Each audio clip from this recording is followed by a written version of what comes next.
Evangelho de Marcos, capítulo 6. A gente vai ler aí do verso 45 ao verso 50. Todo mundo achou? Diz assim, ó.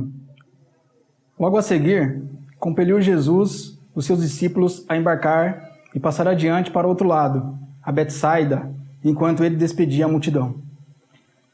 E tendo-os despedido, subiu ao monte para orar. Ao cair da tarde, estava o barco no meio do mar, e ele, sozinho em terra. E vendo-os em dificuldade a remar, porque o vento lhes era contrário, por volta da 4ª vigília da noite veio ter com eles, andando por sobre o mar, e queria tomar-lhes a dianteira. Eles, porém, vendo-o andar sobre o mar, pensaram tratar-se de um fantasma, e gritaram, pois todos ficaram aterrados à vista dele. Mas logo lhes falou e disse, tem bom ânimo, sou eu, não temais. Amém, irmãos? Vamos orar mais uma vez? Senhor, em nome de Jesus, Pai, nós queremos pedir, Pai, que o Senhor continue nos abençoando, Pai, nesse culto, nessa reunião, Pai, que é para o Senhor mesmo, Senhor. Nós colocamos as nossas vidas, os nossos corações, nos submetemos, Pai, à Tua boa, poderosa mão, Pai, ao governo, Pai, do Teu Espírito Santo, Senhor Jesus, nessa hora, Pai. Toma a Tua palavra, Pai, que é santa, é pura e é poderosa, Pai, para alcançar os nossos corações, Pai, nos transformar, Pai. Ministra do alto, Pai, para as nossas vidas nessa noite, Pai, muito além daquilo que o homem possa falar, Senhor Jesus, mas seja o Teu Espírito Santo, Pai, falando conosco, Pai, nessa noite. Em nome de Jesus, o Senhor nos ajude, Pai, ajude nas nossas dificuldades, limitações aqui, Pai, na nossa compreensão, na dificuldade para transmitir em todos os sentidos, Pai. Seja o Senhor sustentando, Pai, e nos levando para um outro lado, Senhor Jesus, onde podemos estar com o Senhor plenamente, Senhor. Em nome de Jesus, Pai. Amém. Irmãos, mais uma vez nós estamos aqui diante de um texto que traz aquela figura para nós, né? Uma figura muito conhecida e muito rica para nós na vida cristã, né? Que é a figura do nosso barquinho, né? Num mar imenso, muitas vezes bravo, né? Profundo, com tempestade, com ventos, com tudo. E a gente ali com aquele barquinho pequenininho, né? E o Senhor querendo conduzir esse barquinho para um outro lado, né? Essa figura do barco é riquíssima, eu acho muito linda. Todas as passagens assim, que tem a questão do barco, eu sempre fico tentando procurar coisas ali, né? Coisas a mais para o Senhor ensinar, porque é uma figura, né? Há tantos louvores, né, que se cantam a respeito disso, né? De se navegar nesse mar com o Senhor. Há poucos, né, sábados atrás, o Lucas até trouxe, né, a ministração daquele outro momento onde eles embarcam com Jesus no barco, né? Jesus, daquela vez Jesus estava no barco, dessa vez que Jesus não entra no barco, né? Que Jesus está lá dormindo no barco, né? E nós vimos como aquilo revela para a gente, né, que eles estavam naquele início, né, que eles nem conheciam. Termina aquele texto dizendo, quem é este? Né? Eles terminam aquele texto dizendo, quem é este? Perguntando um para o outro, quem é este? Que até o vento e o mar, né? Ele se submete. E esse texto aqui também traz umas lições muito importantes, né, para nós refletirmos aqui nessa noite. É simples, né? É uma palavra simples que eu tenho que hoje para compartilhar com os irmãos, mas eu creio que disso o Senhor pode tirar muita coisa e falar conosco, né?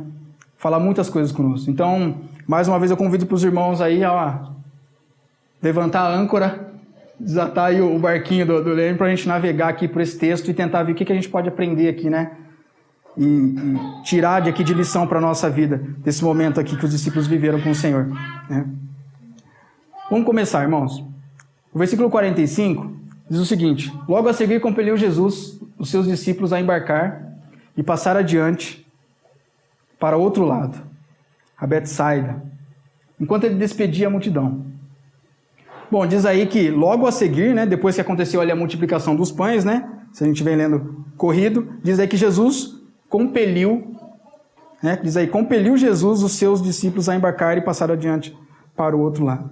Aqui já tem aquele quadro que nós já conhecemos, já falamos muitas vezes, né, Jesus querendo levar os discípulos para um outro lado, né, levar eles a uma experiência, levar eles a crescerem, né, a amadurecerem, levar eles adiante, a avançar no caminho, né.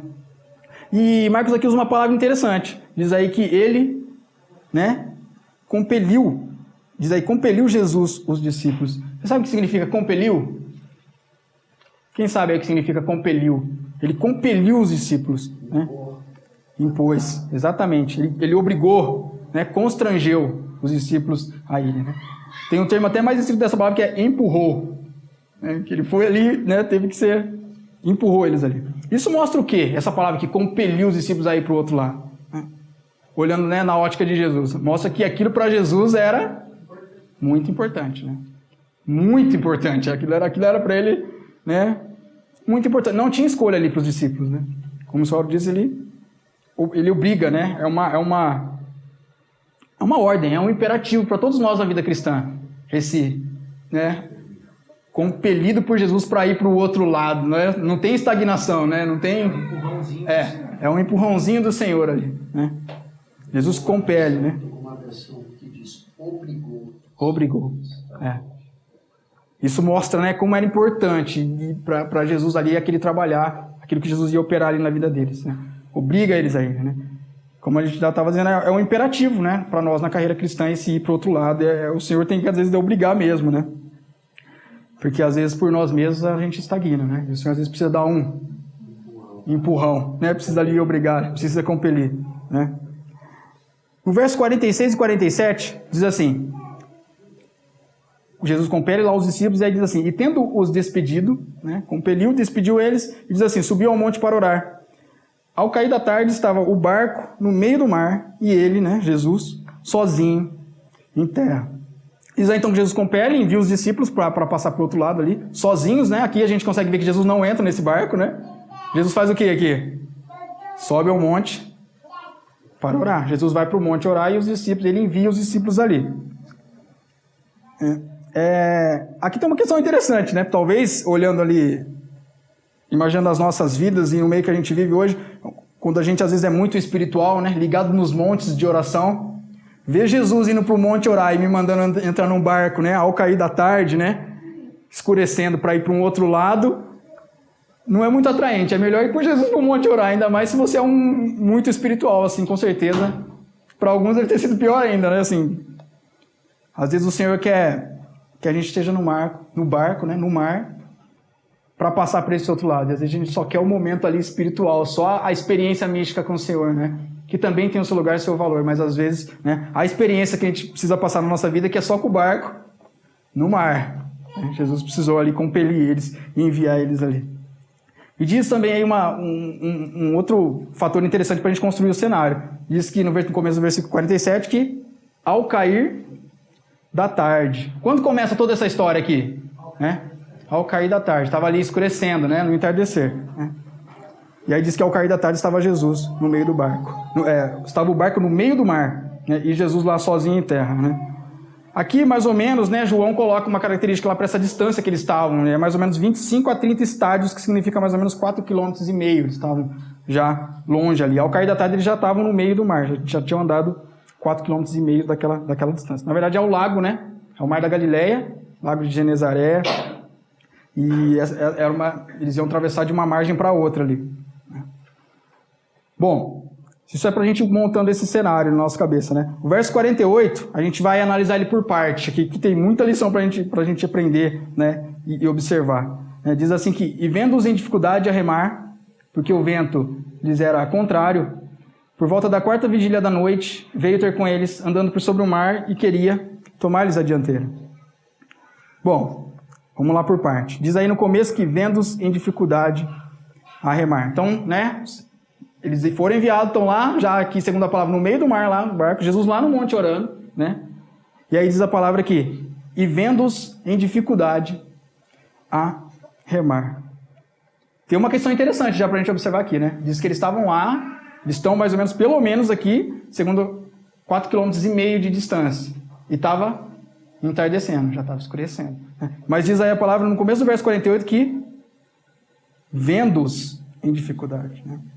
Aqui a gente já vê que nessa travessia com o Senhor para outra margem, né, para um outro lado, em nenhum momento um discípulo do Senhor está desassistido. Né? Está lá sozinho, abandonado, né? De forma alguma. Os olhos do Senhor estavam ali o tempo todo sobre eles. O Senhor estava vendo, né? Eles ali. Fisicamente, o Senhor estava até longe ali deles, né? Mas, de alguma forma, ali, o Senhor estava vendo tudo, né? Aí, o Salmo 34:15 diz que os olhos do Senhor, né, estão sobre os justos, né, e os seus ouvidos atentos ao seu clamor. Esses olhos do Senhor sobre os justos, né? É lindo que a gente vê isso, né? O Senhor enviou lá, compeliu eles a enviar, mas em nenhum momento eles estavam lá sozinhos. O Senhor deixou eles lá e foi para orar. Os olhos do Senhor estavam o tempo todo ali sobre eles, né? Você tem isso claro para você no seu coração? Né? Que o Senhor não perde de vista a gente em nenhum momento. Em nenhum momento. Né? Porque às vezes parece que perde, né, pra gente, na situação dos mares aí da vida, né? A gente vai ver as dificuldades que eles entram. Mas quanta diferença faria isso na nossa vida se a gente tivesse a consciência, né, real ali o tempo todo que os olhos deles estão sobre as nossas vidas, né? Tanto para as nossas atitudes, quanto para as nossas reações, quanto quando a gente precisa ali de um socorro, né? Ter essa convicção, de fato, que os olhos do Senhor estão ali sobre os justos, né? Que o Senhor estava vendo, né? E diz aí que o Senhor estava vendo, e vendo o quê? Em dificuldade. Vendo em dificuldade. Qual que eram as dificuldades aí nesse caso? Diz aí que os ventos lhes eram contrários. Em outras palavras, irmãos, eles não conseguiam remar, né? Eles estavam ali, de certa forma, patinando, com o barco à vela, com o remo também, mas de certa forma ali, né, no meio do mar, ali, não conseguindo remar, enfrentando ventos contrários. É uma figura interessante, né, sobre essa travessia. Não sei quantos ventos contrários a gente não encontra nesse caminho. Dificuldade, a palavra dificuldade aqui, aí se a gente pesquisar e entender melhor, né, no original, principalmente o sentido no original, a hora que eu fui dar uma olhada, você vê que o sentido é muito mais forte do que dificuldade. O sentido, assim, era difícil, eles estavam enfrentando dificuldades. Dificuldade pode ser dificuldade, né, vizinha, estavam enfrentando umas dificuldades ali. Mas no original a palavra é um pouco mais pesada, né? A gente pode traduzir, eu não vou falar aqui a palavra, né, em grego, porque meu grego também é enferrujado. Mas é algo como torturados de remar, né? Estavam torturados, né? Com dificuldades de remar, torturados. É uma palavra pesada. Mas se você pesquisar lá no jornal, você vai ver torturados a remar. Fadigados. Né? Esgotados. Sem força. Eles já estavam ali no meio daquele mar, enfrentando aquele, né, aquele vento contrário, e aí você vê que não era qualquer vento, era uma dificuldade séria que eles estavam enfrentando. Era uma resistência, quase como uma parede, eles não saíam do lugar, eles estavam no meio do mar, né? No meio ali, enfrentando aquela dificuldade, tamanha. Para a gente entender melhor o tamanho dessa dificuldade, aí a gente continua lendo o verso, ó. O vento lhes era contrário, e por volta da 4ª vigília da noite veio ter com eles. Que é aí que Jesus foi ter com eles por volta da 4ª vigília da noite. Né? A 4ª vigília da noite, né, segundo lá esse termo vigília, né, que eles usam, né, os romanos dividem a vigília, aqui é um termo da vigília romana, né, os judeus dividiam a vigília em três tempos de 4 horas, assim, eram 3 vigílias de 4 horas. Já os romanos dividiam em 4, de 3 horas. E diz aqui que era por volta da 4ª vigília. E aí os estudiosos desse texto aqui vão falar que por volta ali de 10 a 12 horas eles já estavam naquele mar ali. A gente consegue entender um pouco melhor, né? Porque diz que... Quando começou aquela história? Por isso que eu destaquei aquele verso. Ao entardecer. Certo? E aqui diz que por volta da 4ª vigília. A última vigília. Estava quase amanhecendo. Exatamente. Exatamente. Ali pode ser de 3 a 6 da manhã. Ou seja, ali pelo menos a 9 horas, de 9, 10 para frente ali, horas ali naquele mar, né? Sob ventos contrários ali tentando remar. Você imagina o desgaste ali deles? Imagina. Mas se fossem pescadores ali profissionais, estavam enfrentando algo difícil, né? Com certeza sem tamanho. Aquela viagem ali era para durar muito menos para eles ali, né? Do jeito que eles eram, e um caminho que eles eram acostumados a fazer, né? De repente eles estão lá no meio daquele mar, enfrentando ventos contrários, já estão há 10 horas remando, torturados de remar. O termo original, quando fala torturados, é ligação com palavras de dor. Fala dor, eles estavam doloridos, estavam machucados de remar, cansados, né? E aí eu te faço uma pergunta para você refletir, não precisa responder. Você já se viu assim, irmão, nessa travessia? Já. Pro outro lado com o Senhor? Já. Você enfrenta um vento contrário, que é um vento contrário que vai tirando as forças, tirando as forças. Né? Para cumprir a vontade do Senhor. Exatamente. Inclusive, para obedecê-lo ali, eles estavam no caminho. O Senhor mandou vir para cá, e agora eu estou enfrentando um vento contrário que tem me sugado todas as minhas forças. Né? Tem tirado, né? Tem me esgotado, tem sido... Né? Com certeza já estavam ali com cãibra e muitas outras coisas. Né?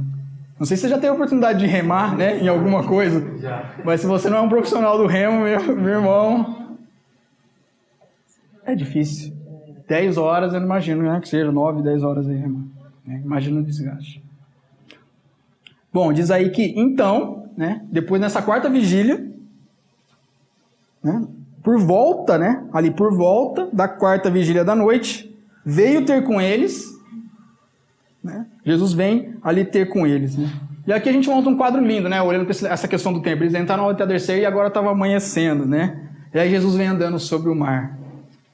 É um quadro lindo, né? Que vem ali nascendo o sol, ali o dia quase que amanhecendo, né? Já na beira de clarear. Já podia estar começando a clarear. E aí junto com aquela luz do dia vem surgindo ali também, né? Jesus. Vem ali chegando, né? O socorro, né? A palavra muitas vezes... usa o termo estrela da manhã para o Senhor, né? Para Cristo, falando que ele é a estrela da alva, né? Eu acho lindo essa figura, né? Louvado seja o Senhor, né, irmãos, por esse socorro que chega mesmo que, né? Ainda que o choro dure a noite toda, pela manhã ali, né? No esgotamento deles, naquele total, ele ali chega, né? O Senhor vem ter com eles ali naquela hora. É lindo ver uma palavra aqui na prática e ver que o Senhor vem, ainda que dure a noite inteira. Né? Ele vem. Os olhos deles estão sobre os discípulos lá naquele mar. E em nenhum momento eles estavam desassistidos. E vendo a dificuldade, né, o Senhor veio. Né? Bom é sabermos disso, né, irmãos? Não sei para você, mas pode ser muito simples, mas é algo que pode, né, consola o nosso coração. Com certeza. Né? De certa forma, a gente... podia parar aqui até, né? Já é uma grande lição. Né? Saber e lembrar do que o Senhor tem. Todos nós precisamos lembrar disso, que os olhos dele estão sobre mim, estão sobre os justos, né? Que ele é a estrela, que ainda que possa durar uma noite, que ainda que estamos sentando ventos contrários, resistidos, ele vem. Né? Ele vem. É por volta da quarta vigília, né? Todo o sofrimento Sim. dos discípulos podia ter ido antes, né? Dado esse sofrimento, mas Jesus não tem poder. E ele tinha um conhecimento, né? Que era algo que ele empurrou, ele compeliu eles aquilo, né? Aquilo ali tinha um propósito, né? Tinha um trabalhar, né? A gente... Bom é lembrar e saber disso, mas será que a gente sabe o propósito disso, dessas coisas? Que às vezes a gente está vivendo nesse meio, está lá do meio, daí sabe que ele vem, ou às vezes nem lembra que ele vem, porque a gente no meio daquilo tudo não tem conseguido enxergar o propósito. Qual que é o propósito dele em tudo isso? Né? Por que o Senhor me bota num barco no meio do alto mar, sabendo que tem vento contrário, e eu não tive nem escolha, ele me compeliu, ele me empurrou, eu entrei num barco e fui enviado no barco, estou lá no alto mar. Qual que é o propósito disso? O Senhor estava só querendo demonstrar que ele é poderoso, falar assim, vou fazer eles sofrerem um pouquinho. Eles vão ver aí, né? Com certeza não, né, irmãos? Com certeza. O Senhor tem propósitos muito maiores, né? Por que compelir os discípulos dessa forma? Por que expor eles a ventos contrários, né? Por que esgotar a força deles? Deixar que eles ficassem se enfraquecendo, né? Perdendo as forças. Né? O Senhor chega até ali agora, e agora para chegar do outro lado do mar, talvez eles tivessem nem força. Agora só tem que vir um vento a favor deles, né? Agora abre as velas e vem um vento a favor, porque os caras já estão tudo com cãibra ali. Né? Qual que será que era o propósito? Né? A gente vê esse propósito no final desse versículo, né? No final do versículo aí. Diz aí que o quê? Andando sobre o mar, né? Por volta da quarta vigília da noite, veio ter com eles, andando por sobre o mar. Jesus vem sobre tudo aquilo. E tomar-lhes a dianteira. Qual que era ali um dos propósitos ali que a gente pode dizer, que Marcos aqui coloca, né? De eles estarem sendo expostos a tudo aquilo. Em primeiro lugar. O Senhor queria tomar a dianteira deles. pensamento deles em primeiro lugar. O Senhor queria o que ali? Queria assumir o controle, né? Esse queria, né? Mostra que Jesus o quê? Desejava. Tinha intenção, né? Intentava ali. A intenção de Jesus era tomar a dianteira deles, tomar ali o controle deles. De certa forma, a gente estava, né, sob o controle deles, baseado na força deles ali. E aí o Senhor queria, né, tomar a dianteira, queria passar à frente, queria tomar o controle, queria assumir ali, né, o governo. Queria de fato ser Senhor, né? Porque Ele é. Né? Independente de nós, Ele é Senhor, Ele que governa todas as coisas, mas às vezes a gente precisa entrar num barco, né, empurrado por Ele, ir no mar, encontrar ventos contrários, para que a gente experimente, né, a necessidade dEle como Senhor, dEle na dianteira, né, dEle indo ali à frente. Né? Eles precisavam conhecer ali os limites deles, né, irmãos, ali, ó, baseado naquela dificuldade. Tudo isso aqui era muito mais do que uma travessia difícil ali para eles. Essa é uma obra, né? Isso aqui monta um quadro espiritual também para nós que é muito verdadeiro e importante na vida de todos nós. Né? Independente da etapa que a gente já está com o Senhor, né? Na caminhada com o Senhor. Né? Porque Ele é Senhor, de fato. E a gente vive nesse embate o tempo todo, às vezes com Ele na dianteira e nós tomamos a dianteira de novo. A gente fala que entregou a dianteira, daqui a pouco a gente pegou a dianteira de volta. A gente dá com uma mão e pega com a outra. E fica o tempo todo lutando com Ele. Entrega e pega. Ele, né, ali, lutando com Ele. Né? E com certeza essa é uma obra que o Senhor precisa realizar, precisa operar na vida de todos nós, né, irmãos? Alguns chamam essa obra de o senhorio de Cristo, o governo do Senhor, né? Subjetivo na vida do seu servo, do seu discípulo. Né? Alguns chamam do encabeçamento de Cristo, porque de fato Cristo é o cabeça, né, de todas as coisas, é o cabeça da igreja. Né? Mas em resumo, se a gente tomar nesse texto aqui para observar isso, Jesus querendo tomar a dianteira. Aqui Ele deve estar na dianteira, né? Como cabeça, como Senhor, como rei, né? A gente cantou aqui, Ele é o rei, né? A gente gosta desses termos rei e tal, mas se a gente parar para analisar aqui, um rei é um rei. Quem conhece uma monarquia, já estudou sobre isso, sabe que o poderio de um rei, né? Um rei é Senhor. Né? Um rei é Senhor em todas as coisas. Aí você pode virar para mim e falar assim, ou você já pode estar desanimado e falar assim, pô, esse é o beabá do evangelho, hein? Tipo, né? Esse é o beabá, né? Leite com café. Eu concordo, né? Só que é muito importante. Porque uma coisa é saber disso e ver que isso é o beabá. Uma coisa é a realidade disso espiritualmente na vida de nós, que agora somos seres espirituais para andar com Ele. A gente esquece disso. Né? É o beabá, com certeza. Né? Mas isso já é uma realidade na sua vida?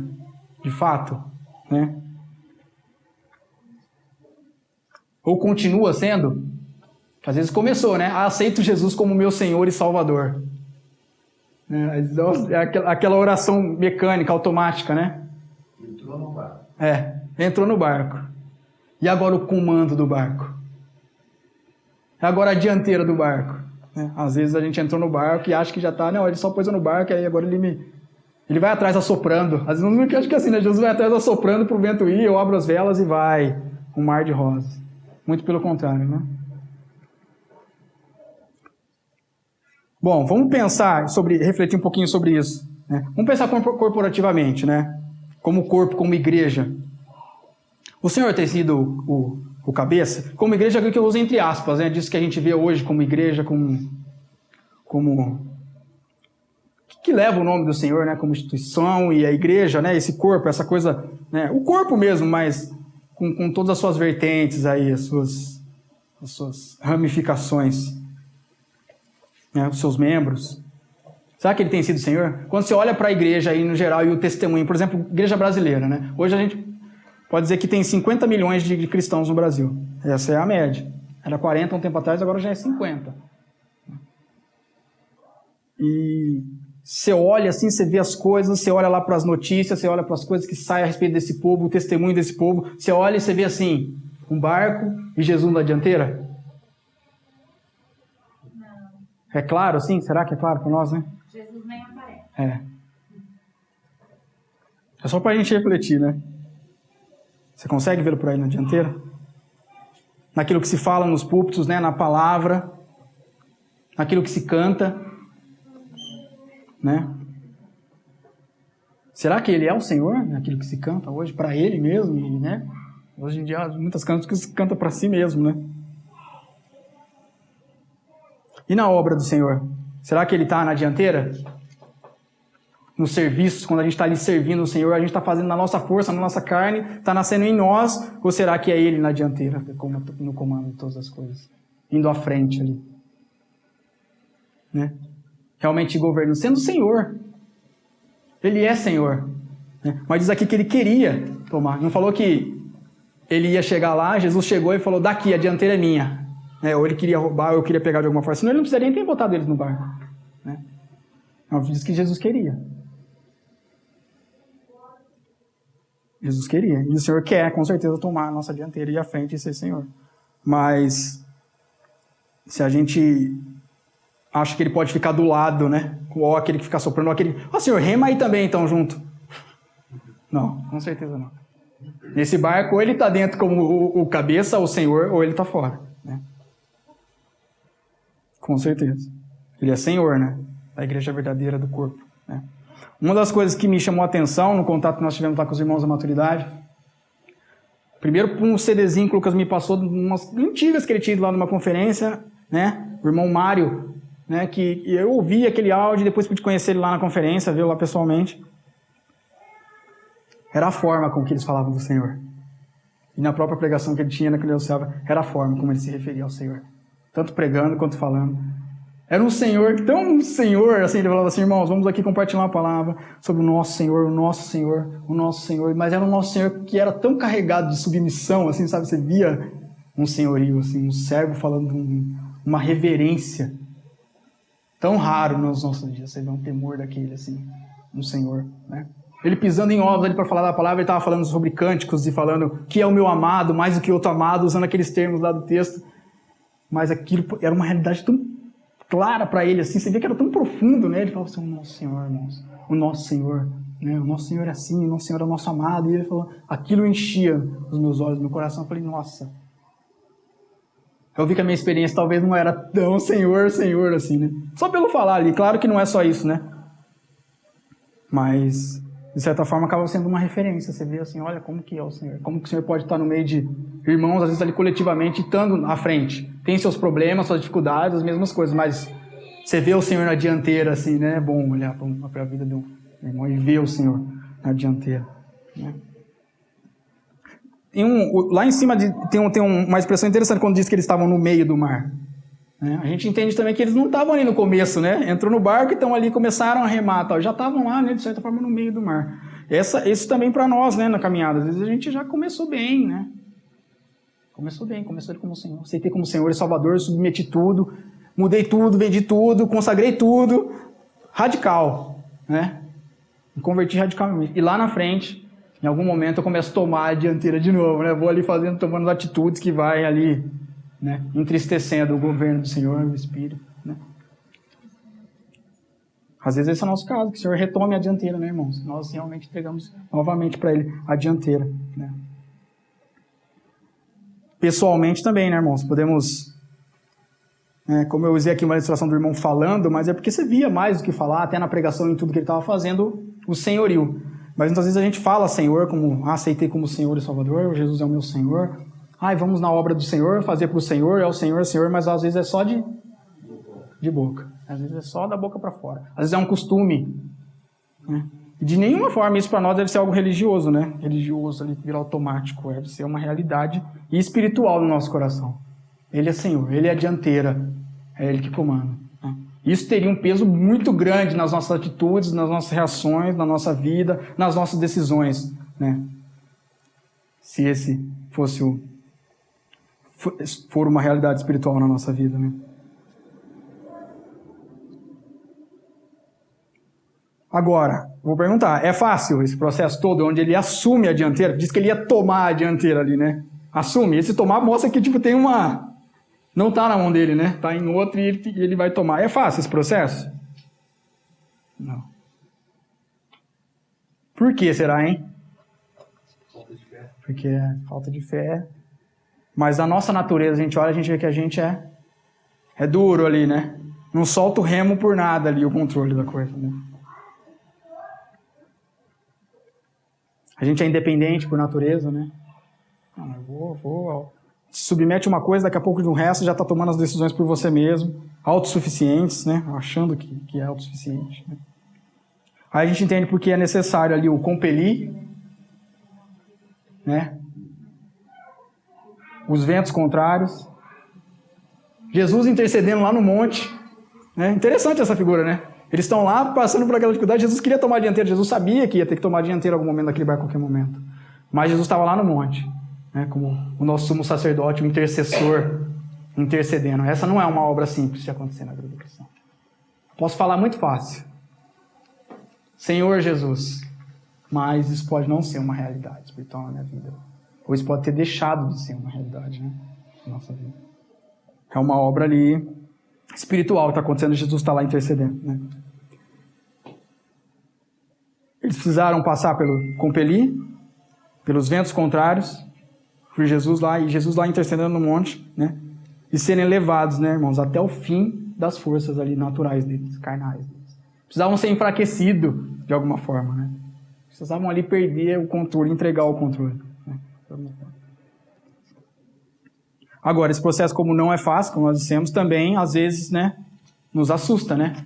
Não é um processo fácil o Senhor querendo tomar a dianteira, tomar um governo. Quando a gente entende que esse ser Senhor é Senhor total, não é de tudo, Senhor, é de tudo. De todas as coisas, é Senhor. É Senhor. E isso, às vezes, né, traz um espanto, como trouxe na vida deles, né? Vamos continuar no texto, ó. Diz assim, versos 49 e 50. Diz que Jesus queria tomar-lhes a dianteira, né, no final do 48. E aí no 49 diz, eles, porém, vendo, né, andar sobre as águas, pensaram tratar-se de um fantasma e gritaram, pois todos ficaram aterrados à vista dele. Mas logo lhes falou e disse, tem bom ânimo, sou eu, não temais. Interessante a reação, né? Nesse tomar a dianteira deles ali, né? Então, Jesus está lá tomando a dianteira, Jesus vem sobre as águas ali, eles já estão assustados, também estava, né? Escuro lá, Jesus vem sobre as águas ali, eles assustam, mas espiritualmente isso é algo que também acontece, né?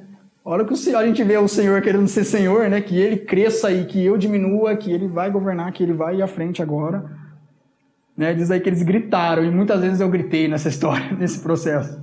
Quantas vezes a nossa carne não grita, né? Fala, né? A gente não reconhece a princípio os propósitos, né? Gritamos ali, ficamos como eles dizem aí, aterrados, né? Pasmos, né? Quando vemos ele querendo tomar a dianteira. A gente pensa, e se o caminho não for aquele que eu imaginei, né? Ele quer tomar a dianteira, eu sei que é para que eu chegue do outro lado, mas se o caminho não for aquele que eu imaginei, naqueles sonhos, naquelas coisas que eu tracei, naquela ideia que eu tinha para a minha vida, né? Se esse barco não for passar por onde eu queria que passasse, que eu já estava indo passar por lá, na verdade, né? Ah, irmão, por isso que é bendito esses ventos contrários, né? Que bota a gente ali parado para que ele assuma o controle, né? E aí ele diz, tem bom ânimo, né? No final do verso 50. Sou eu, não temais, né? Deus ali acalma eles, né? Consola eles. E essas duas palavrinhas são lindas, né? Ele diz, sou eu. No meio de tudo aquilo, daquela tribulação, daquelas coisas, ali tem um sou eu. Isso bastou para eles ali, né? Acalmarem, com certeza deve bastar para nós, né? Para as nossas vidas. Saber que nesse tudo, quem está querendo tomar a dianteira, quem está querendo fazer essa obra, quem está mandando o vento contrário, quem foi o que compeliu, é Ele. É Ele. Isso causa uma reação nos discípulos interessante, né? Olha como eles reagiram, né, diante dessa situação, de tudo aquilo e na situação de Jesus ali se apresentando para eles, né? Como quem estava por trás ali de tudo aquilo, como assumindo ali o controle. Aí eu vou pedir para os irmãos, deixa marcado aí, mas vamos abrir lá rapidinho em João 6, 21. Olha que interessante, como é que eles recebiam essa história toda.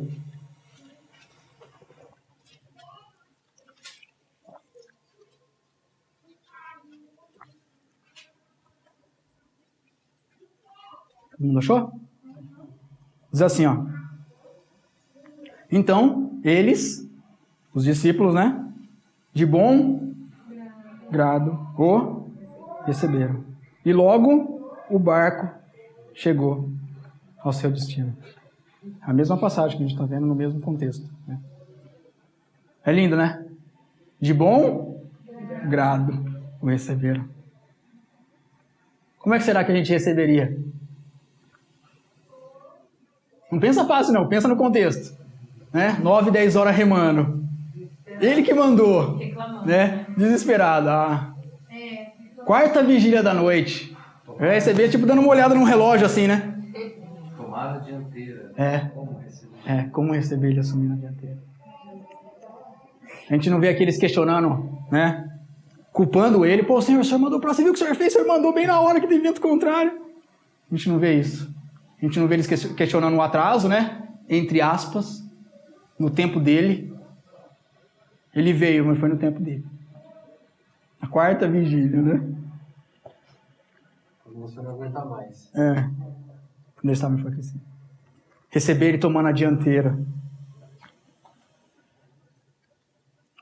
Jesus queria, né, irmãos? Tomar a dianteira. Então, por isso, todo esse cenário, mas eles também, ali de fato, ao entender aquilo, ao tomar conta, receberam ali de bom grado. E no final desse versículo também tem algo interessante. Diz que, e logo, o que acontece? Aí Diego chegou, receberam a dianteira, e logo o barco chegou ao seu destino, né? Cessaram os ventos, e logo o barco já chega lá ao seu destino. Se queremos cooperar, irmãos, para esse barco chegar no destino, né? Nós também temos que aprender a receber de bom grado. E quando ele está assumindo a dianteira, tirando ali o controle da nossa vida. Não receber de qualquer jeito, murmurando, relutando. Receber de bom grado, ele assumindo a dianteira. O barco chegou ao destino. Tem um destino esse barco, né, que a gente também não consegue. Esse barco só chega no destino porque ele está na dianteira. Se ele não vai, eles iam ficar lá no barco remando. Talvez o vento ia estar levando eles para os lados, para qualquer outro caminho. Né? A gente se engana se acha que a gente vai chegar lá no destino sem ele na dianteira. Será que dá para chegar com ele no destino sem ele na dianteira? Com certeza não. Vai desviar o destino. O destino não é o mesmo, né? É outro destino que será o outro. Estavam esgotados ali, né? E aí o barco chega ao destino. Bom, vamos voltar lá para a gente terminar. Volta lá para Marcos, por favor.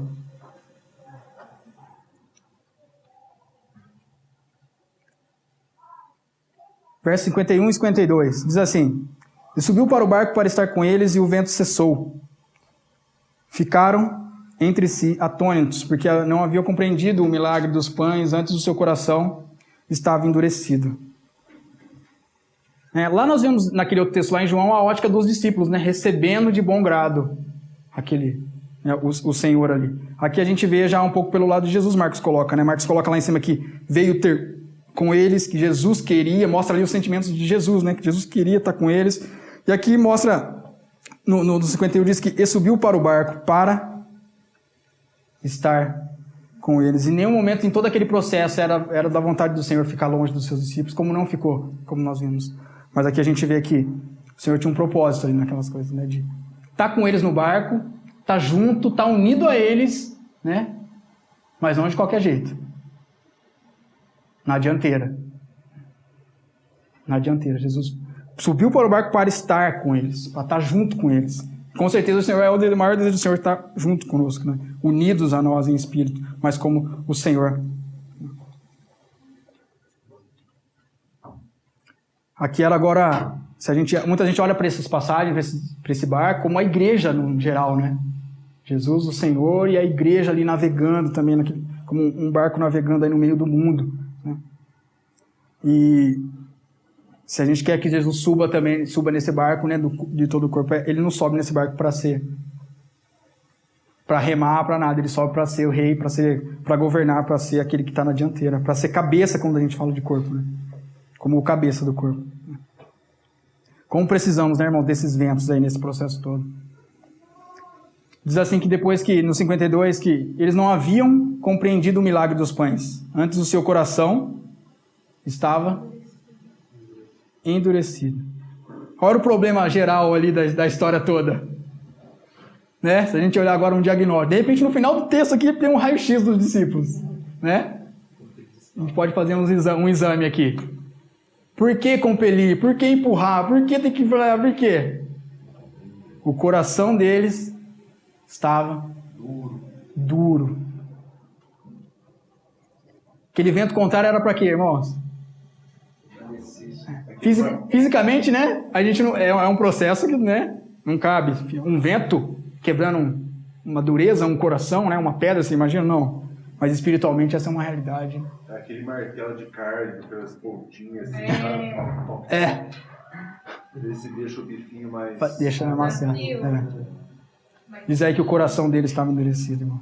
Aí graças a compelia ao vento contrário, Jesus toma a dianteira. E aí quando Jesus toma a dianteira, diz que eles ficaram atônitos, né? Que é pasmo, aterrado, maravilhado, em choque. E aí diz que porque eles não tinham compreendido, eles ficaram mais em choque ainda do que o normal com aquela situação toda. De certa forma ali, tudo aquilo fez que caísse a ficha deles ali. Né? Caísse a ficha. Num certo sentido, nossa, ele é Senhor. A gente acabou de ver ele alimentando 5.000. Mas a gente entrou nesse barco ainda não, crendo que ele era ali o Senhor. E aí ele vem, trabalha, toma a dianteira. E aí a ficha deles cai ali. Ah, irmãos, que Jesus também tome a dianteira, né, irmão, das nossas vidas, né? Dos nossos barcos. Que possamos receber de bom grado o senhorio do Senhor também na nossa vida, no nosso coração.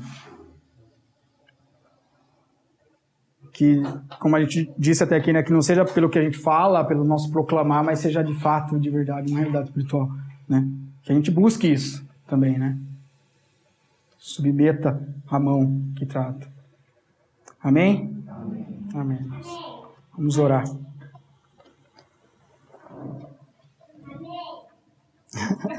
Amém.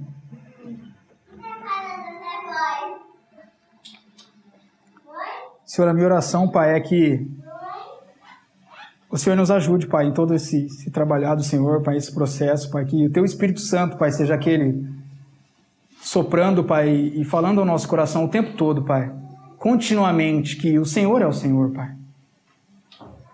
O Senhor é a cabeça, Pai, que o Senhor é aquele que governa, aquele que deve estar na dianteira, Pai. E que o Senhor quer tomar a dianteira, Pai, para nos conduzir, Pai. Ô Senhor, em nome de Jesus, que seja pelo Teu Espírito, Pai, porque a Tua palavra diz que se não for pelo Espírito, Pai, ninguém pode dizer Senhor, senão pelo Espírito Santo, Pai. Então é uma obra do Espírito, Pai, que o Senhor venha realizar essa obra no nosso coração, Pai. Em nome de Jesus, Pai. Em nome de Jesus, Senhor. Que o Senhor venha usar, Pai, das circunstâncias, Pai, seja o vento contrário, seja o que for, Pai. Se precisarmos ser empurrados, que o Senhor venha nos compelir e operar nas nossas vidas, Senhor. Mas em nome de Jesus, Pai, que o Senhor tome a dianteira, Senhor Jesus, que seja o Senhor na dianteira, e isso seja uma verdade nas nossas vidas, Pai. Em nome de Jesus, Pai, nós colocamos isso nas Tuas mãos, Pai, pedindo que o Senhor venha regar essa semente, Pai, que a semente venha estar num solo bom para crescer e dar fruto, Pai, e refletir o senhorio do Senhor, Pai. Em nome de Jesus. Amém. Amém, irmãos.